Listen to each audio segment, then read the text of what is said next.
মাননীয় প্রধানমন্ত্রী ও স্বরাষ্ট্রমন্ত্রী ও বিদ্যুৎ মন্ত্রী, আপনারা নবনির্বাচিত হয়েই প্রথমবার প্রধানমন্ত্রী স্বরাষ্ট্রমন্ত্রী আপনারা হয়ে বাংলাদেশে 17 বছর আওয়ামী লীগ সরকারের প্রধান হওয়ার পর আপনারা প্রথমবার সরকার গঠন করেছেন। এতে আপনাদের এত পাওয়ার হয়ে গেছে গা, আপনারা জনগণের নিয়ে খেলা শুরু করছেন। রাত সারাদিন মানুষ সারাদিন পরিশ্রম করে, গার্মেন্টস শ্রমিকেরা সারাদিন পরিশ্রম করে রাত 10টা 10:30 বাজে খাওয়া দাওয়া করে বিছনায় ঘুমাবে, রাত 3টা বাজে কারেন্ট টান দিবেন। এমন কারেন্ট টান দেন, ফজরের আগ দিয়ে কারেন্ট দেন, মানুষ শান্তিতে ঘুমাইতে পারে না।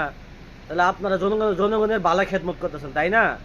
জনগণ এমন খেদমত করতেছেন যা আপনাদের প্রতি জনগণের রাস্তা হারিয়ে গেছে।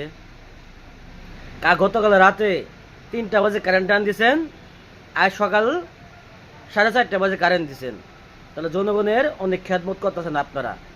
আর আমাদের স্বরাষ্ট্রমন্ত্রী পর্যাপ্ত পরিমাণ তেল আছে, তেলের একটু দাম বাড়েছে, একটু। এই হলো আপনাদের জনসেবা, না? আপনাদের জনসেবা জনগণ আসলেও ধীরে ধীরে বুঝতেছে।